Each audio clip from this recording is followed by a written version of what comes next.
rollovers, road closures, and power outages. It's a weather action day as high winds and fire danger impact several communities across the state.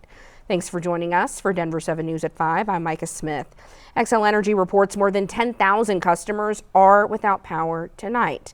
This is their current outage map. Some of those outages were pre-planned to reduce the risk of wildfires. Others are due to the wind and downed power lines. Xcel tells us crews are heading out now to see where they can restore power. We have team coverage for you. Meteorologist Danielle Grant is in the Weather Center tracking changing conditions in your neighborhood. But first, we want to get out to Adria Irahita in Larimer County. Adria, you've been hearing from businesses and employees losing out on the entire workday.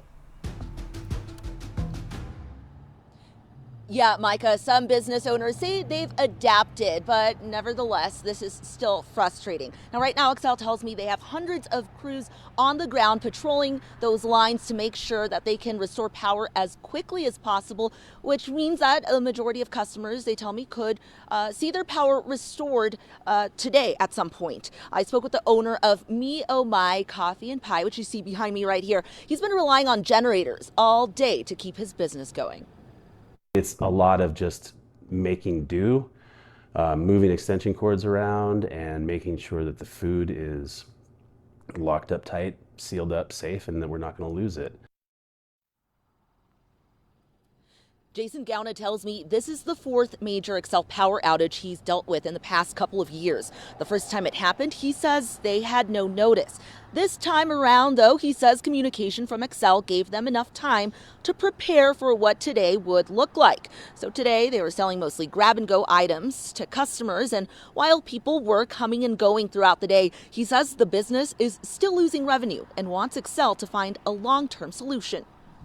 I would like to see, some lines buried for businesses that rely heavily on a Friday afternoon of sales.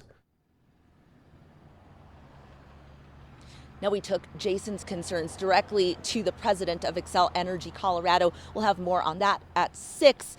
For now, we do know that some power lines have been damaged, so those areas will expect to see some delays for that restoration for power. And Danielle, those winds are expected to slow down over the next couple of hours. Yes, absolutely. Once the sun fully sets, these winds will begin to back off. The red flag warning will expire. The winds, however, will come back to us tomorrow afternoon, especially off to the northeastern plains. So hopefully the foothills will get a break. 40 to 50 mile per hour speeds currently around Estes Park over to Berthoud Pass. We're at 47 mile per hour gusts out at DIA, 30 to 40, even 50 mile per hour speeds out there in Akron. Like I mentioned, the red flag warning in place until 6 p.m. tonight. It will go back into effect for a lot of folks off there to the northeastern side of the state tomorrow. High pressure still around out to the west. Our cold front has moved out. That cooler air locked in. You probably felt it if you've been outside. Temperatures currently in the upper 20s here in Denver, low 30s in Fort Collins, with some teens and 20s up in the mountains. Winds weakening tonight. That will be the big headline for the Denver metro area. A bit of a breeze for the Broncos game tomorrow and cooler temperatures. And then something new, a little snow here in the Mile High City. I'll let you know when and the confidence levels coming up in about 10 minutes. All right, looking forward to it, Danielle.